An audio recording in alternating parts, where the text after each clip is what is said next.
आज आपके इतिहास की 5वीं यूनिट है। मगध का उदय और सिकंदर का आक्रमण के बारे में पढ़ेंगे हम। इसमें हमारा सीखने का मकसद होगा हरियंका शैशुराग और के तहत और शैशनाग के तहत मगध का उदय, नंद राजवंश, बिम्बिसार अजातशत्रु की उपलब्धियां, फारस के आक्रमण और उनका प्रभाव, सिकंदर के आक्रमण के कारण एवं कारण, सिकंदर के आक्रमण के प्रभाव। तो बात शुरू होती है 6ठी शताब्दी ईसा पूर्व से, जहाँ पर उत्तरी भारत में बड़ी संख्या में स्वतंत्र राज्य शामिल थे। उनमें से कुछ सरकार के राजतंत्रीय स्वरूप थे, जबकि कुछ अन्य गणतंत्रात्मक थे। जब गंगा के मैदान पर राजतंत्रों का संकेंद्रण था, गणतंत्र हिमालय की तलहटी और उत्तर पश्चिम भारत में बिखरे हुए थे। कुछ गणराज्यों में केवल एक ही जनजाति शामिल थी, जैसे शाक्य, लिच्छवी और मल्ल। गणतंत्रों में राज्य के सभी मामलों में निर्णय की शक्ति सार्वजनिक सभा में निहित होती थी, जो जनजातीय प्रतिनिधियों या परिवार के मुखियाओं से बनी होती थी। सभी निर्णय बहुमत से हुए। बौद्ध साहित्य अंगुत्तर निकाय में 16 महान राज्यों की एक सूची दी गई है। बौद्ध साहित्य अंगुत्तर निकाय में 16 महान राज्यों की एक सूची दी गई है, जिन्हें 16 महाजनपद कहा जाता है। वे अंग, मगध, काशी, कोसल, वज्जी, मल्ल, चेदी, वत्स, गुरु, पांचाल, मत्स्य, सुरसेन, अस्मक, अवंती, गंधार और कंबोज थे।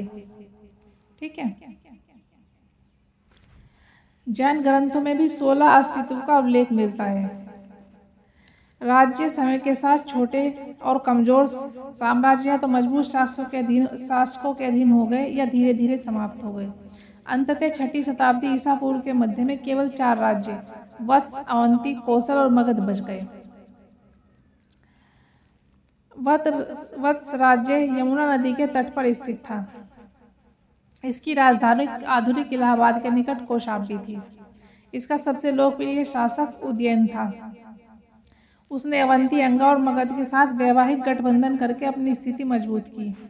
उनकी मृत्यु के बाद वत्स को अवंती में साम्राज्य में मिला लिया गया।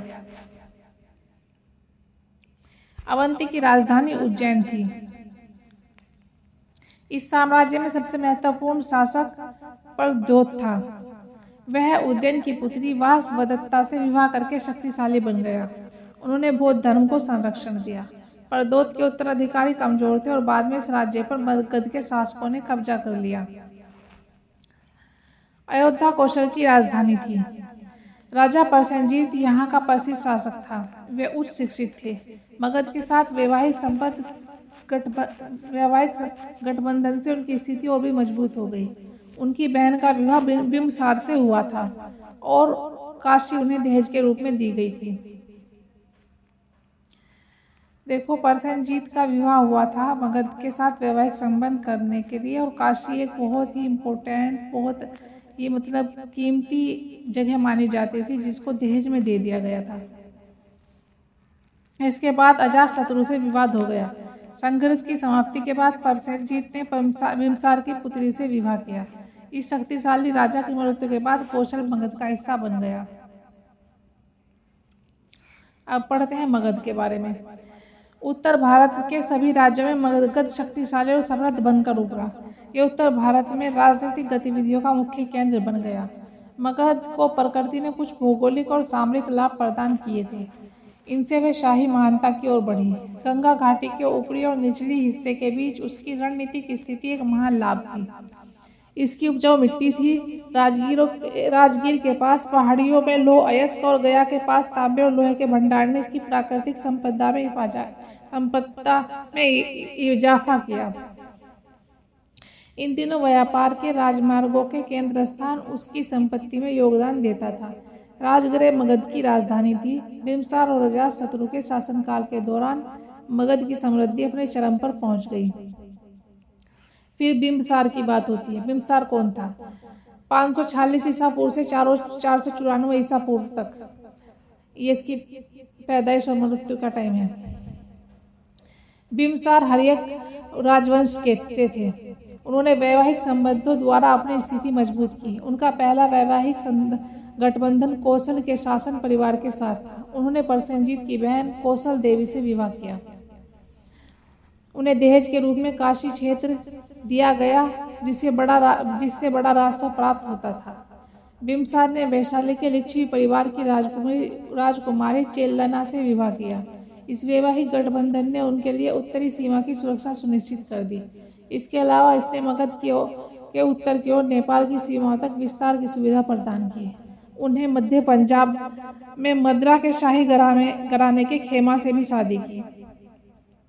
बिम्बसार ने भी कई अभियान किए और अपने साम्राज्य में और अधिक क्षेत्र शामिल किए। उसने अंगा ब्रह्मदत्त को हराया और उस राज्य पर कब्जा कर लिया। उन्होंने अवंती के साथ मैत्रीपूर्ण संबंध बनाए रखे। उन्होंने अपने राज्य के प्रशासन को भी कुशलतापूर्वक पुनर्गठित किया। बिम्बसार वर्धमान महावीर और गौतम बुद्ध दोनों के समकालीन थे। हालांकि दोनों धर्म उन्हें अपना समर्थक और भक्त होने का दावा करते हैं। ऐसा प्रतीत होता है कि उसने बुद्ध संघ को अनेक उपहार दिए हैं। फिर आता है अजातशत्रु। अजातशत्रु का शासनकाल उसकी सैन्य विजय के लिए उल्लेखनीय था।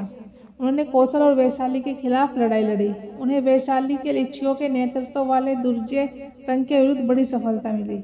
इससे उसकी शक्ति और प्रतिष्ठा में वृद्धि हुई थी। यह युद्ध लगभग 16 वर्षों तक चला।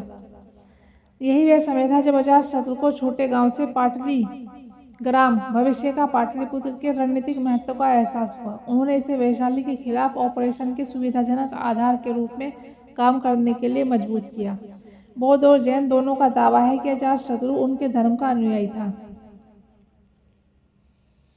लेकिन आमतौर पर यह माना जाता है कि शुरुआत में वे जैन धर्म के अनुयायी थे और बाद में उन्होंने बौद्ध धर्म अपना लिया। कहा जाता है कि उनकी मुलाकात गौतम बुद्ध से हुई थी। ये दृश्य बरहूत की मूर्तियों में भी चित्रित है। महावंश के अनुसार उन्होंने कई चैत्य और विहारों का निर्माण कराया। उन्होंने बुद्ध की मृत्यु के तुरंत बाद राजगृह में पहली बौद्ध परिषद बुलाने में भी महत्वपूर्ण भूमिका निभाई थी। अजातशत्रु का तत्काल उत्तराधिकारी उदयन था। उन्होंने 2 नदियों गंगा और सोम के संगम पर स्थित पाटलिपुत्र में नई राजधानी की नींव रखी। बाद में ये मौर्यों की शाही राजधानी के रूप में प्रसिद्ध हो गया। उदयन के उत्तराधिकारी कमजोर शासक थे और इसलिए मगध पर शेषनाग ने कब्जा कर लिया था। इस प्रकार हर्यंका राजवंश का अंत हो गया और शेषनाग राजवंश सत्ता में आया। अब शेषनाग राजवंश की बात करते हैं जब ये सत्ता में आ गया। देखो, ये तुम्हें जो जितनी भी वीडियो बनाई जा रही है बिल्कुल एक के बाद एक कैसे कैसे हुआ है इतिहास में, ऐसे बनाई जा रही है कि शुरुआत से लेकर और आखिर तक बनाई जाएगी सभी वीडियो कि आप सुन ले। इस लेक्चर को कान में ईयरफोन वगैरह लगा के काम करते टाइम भी सुन सकते हो तुम। और इसमें ऐसा बताया जाएगा लाइन से बिल्कुल, ये कि कभी शेषनाग पहले पढ़ा दिया, वो बाद में पढ़ा दिया, अजातशत्रु पहले पढ़ा दिया, ऐसे नहीं। जो पहले आया उसे पहले पढ़ाया, फिर उसके बाद बिल्कुल जिस तरीके से इतिहास में हुआ ऐसे ऐसे ही पढ़ाया जा रहा है। फिर शेषनाग राजवंश आया। शेषनाग की वंशावली और कालक्रम स्पष्ट नहीं है। शेषनाग ने अवंती के राजा को हराया जिससे मगध साम्राज्य का हिस्सा बन गया था। शेषनाग के बाद शक्तिशाली साम्राज्य का पतन शुरू हो गया। उसका उत्तराधिकारी काकवर्मन या कालाशोक था। उनके शासनकाल के दौरान दूसरी बौद्ध संक्रांति वैशाली में आयोजित की गई थी। कालाशोक की हत्या नंदवंश के संस्थापक ने की थी। नंदवंश के तहत मगध की प्रसिद्धि ने नई ऊंचाइयों को छुआ। उनकी विजय गंगा बेसिन की सीमाओं से परे चली गई थी और उत्तर भारत में उन्होंने एक सुव्यवस्थित विशाल साम्राज्य बनाया। महापद्यम नंदवंश के एक शक्तिशाली शासक थे। नोट्स बना लिया करो भाई, जो बात सुनने में ऐसी लगे कि हाँ क्वेश्चन आ सकता है यहाँ से, उसका नोट्स बना लिया करो इम्पोर्टेंट का। ये मेरा सब्जेक्ट नहीं है सोशोलॉजी हिस्ट्री, लेकिन मैं इसको बच्चों के लिए को सिस्टेमेटिक तरीके से इतिहास सुनाने के लिए ये सुना रही हूँ आपको। तो कुछ अगर गड़बड़ हो तो आप मुझे सजेस्ट करें कि मैं क्या करूँ। और वैसे मैं मैथ, साइंस, इंग्लिश, हिंदी और सोशोलॉजी पढ़ाती हूँ, तो ये मेरा सब्जेक्ट नहीं है, लेकिन इसकी इम्पोर्टेंस हर एग्ज़ाम में आती है। हर एग्ज़ाम में इतिहास से क्वेश्चंस आते हैं और इतिहास को सिस्टमेटिक तरीके से पढ़ना ज़रूरी है। खाम खा का है हुल्ला और चाट मसाला मैंने इसमें नहीं डाला है। वो टू द पॉइंट बात की है और सीधी बात पढ़ने में चाहे आपको अच्छी ना लगे, लेकिन क्वेश्चन इसी में से आने की पूरी संभावना है, क्योंकि इसमें हर बात बता दी जाएगी आपको। जैसे जैसे आप वीडियो सुनते जाओगे आपको समझ आता जाएगा। एक बार में समझ ना आए तो दूसरी बार सुनो, तीसरी बार सुनो, और फिर ऐसे समझ नहीं आएगी खाली सुनने से। आपको इनके नोट्स बनाने होंगे। नोट्स बनाकर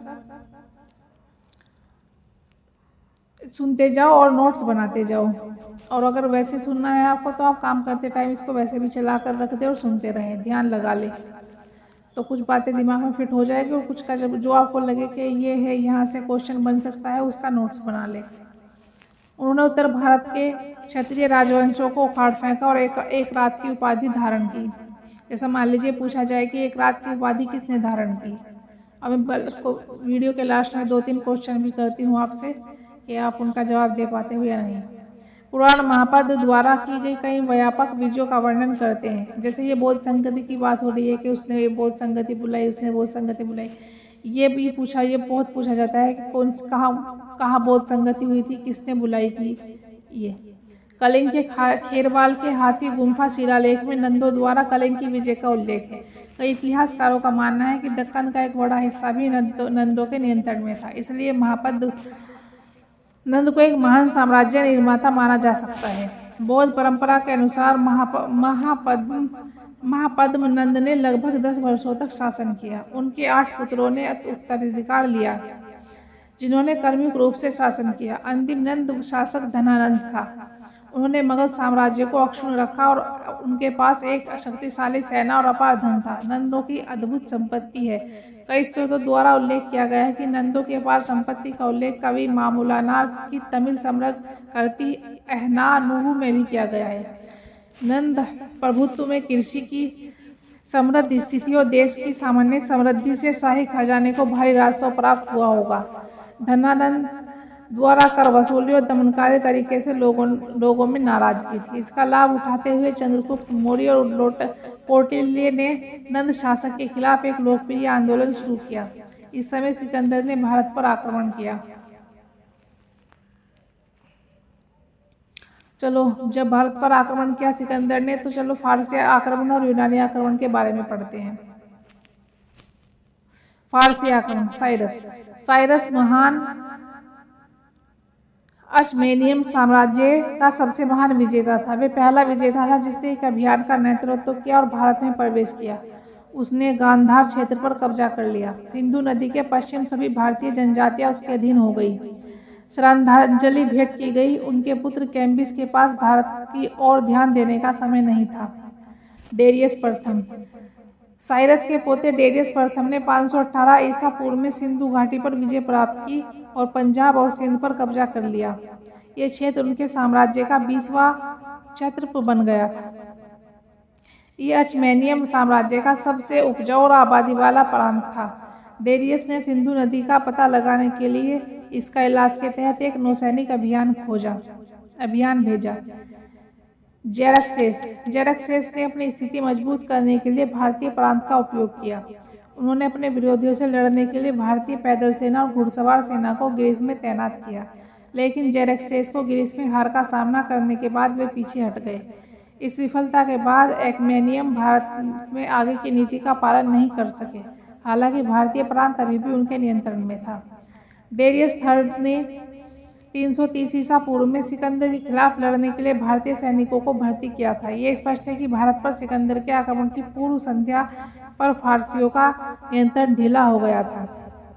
फारसी आक्रमण के प्रभाव।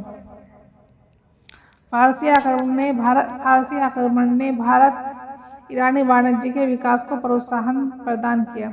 साथ ही इसने सिकंदर के आक्रमण के लिए जमीन भी तैयार की। ईरानी लेखन का एक रूप खरोष्टी लिपि का उपयोग उत्तर पश्चिम भारत और कुछ देशों में लोकप्रिय हो गया। अशोक के शिलालेख उसी लिपि में लिखे गए थे। जैसे नोट कीजिएगा पॉइंट के कौन सी लिपि में लिखे गए हैं। अशोक के शिलालेख खरोष्टी लिपि में, और ये कहाँ की थी? ईरान की। हम मौर्यों की कला, विशेषकर अशोक के अखंड स्तंभों और उन पर पाई गई मूर्तियों पर फारसी कला का प्रभाव देख सकते हैं। अशोक द्वारा शिलालेख जारी करने का विचार और शिलालेखों में प्रयुक्त शब्द ईरानी प्रभाव से जुड़े हुए हैं। संक्षेप में, भारत के साथ ईरानी संबंध अल्पकालिक भारत में मैसेडोनियन संपर्क की तुलना में अधिक उपयोगी साबित हुआ। सिकंदर का भारत पर आक्रमण। नेक्स्ट टॉपिक है आपका सिकंदर का भारत पर आक्रमण। जब सिकंदर मैसेडोनिया की गद्दी पर बैठा 344 ईसा पूर्व में, उनके पिता फिलिप ने 330 ईसा पूर्व में अर्बेला की लड़ाई में डेरियस III को हराकर पूरे फारस पर विजय प्राप्त की। उनका लक्ष्य पूर्व की ओर विजय प्राप्त करना था। वे भारत की खोई हुई फारसी सत्ता को पुनः प्राप्त करना चाहते थे। भारत की शानदार संपन्नता के बारे में हेरोडोटस जैसे यूनानी लेखकों के लेखों ने सिकंदर को आकर्षित किया। इसके अलावा भौगोलिक जांचने में उनकी रुचि और प्राकृतिक इतिहास के प्रति प्रेम ने उन्हें भारत पर आक्रमण करने के लिए प्रेरित किया। उनका मानना था कि भारत के पूर्वी हिस्से में इसकी निरंतरता बनी हुई है, समुद्र उसके काल के भौगोलिक ज्ञान के अनुसार। इसलिए उसने सोचा कि भारत पर विजय प्राप्त करके वह विश्व के पूर्वी सीमा पर भी विजय प्राप्त कर लेगा। सिकंदर के आक्रमण का प्रभाव। सिकंदर के आक्रमण का तत्कालिक प्रभाव यह हुआ कि मौर्यों के अधीन उत्तर भारत के राजनीतिक एकीकरण को प्रोत्साहित किया। छोटे छोटे स्वतंत्र राज्यों की व्यवस्था समाप्त हो गई। सिकंदर के आक्रमण ने भारत के बीच सीधे संपर्क का मार्ग भी प्रशस्त कर दिया था और ग्रीस उनके और नौसैनिक अन्वेषणों द्वारा खोले गए मार्ग भारत और पश्चिम के बीच व्यापार के लिए मौजूदा सुविधाओं में वृद्धि की गई। एशिया, हालांकि उसका उद्देश्य पश्चिमी उत्तरी भारत को अपने में मिलाना था। उनकी असामयिक मृत्यु के कारण साम्राज्य पूरा नहीं हो सका। अब मैं कुछ क्वेश्चन पूछती हूँ, वीडियो के लास्ट में आप इनका आंसर देने की कोशिश करना। अगर आपने ध्यान से सभी बातें सुनी होगी तो आप इन क्वेश्चंस के आंसर आराम से दे दोगे। मगध की राजधानी क्या थी? नंदवंश का पूर्ववर्ती कौन था? अजातशत्रु किस राजवंश से था? नंदवंश का अंतिम शासक कौन था? द्वितीय बौद्ध संगति कहाँ आयोजित की गई थी? सिकंदर की मृत्यु कब हुई? तो इन क्वेश्चंस के आपको आंसर देने हैं। अगर आपने ध्यान से सुना है, नहीं आंसर दे पा रहे हो तो दोबारा से ध्यान से सुने और नोट्स बनाए और फिर आंसर दें। Myntra birthday blast is here with 50 to 90% off and return gifts like iPhones, AirPods and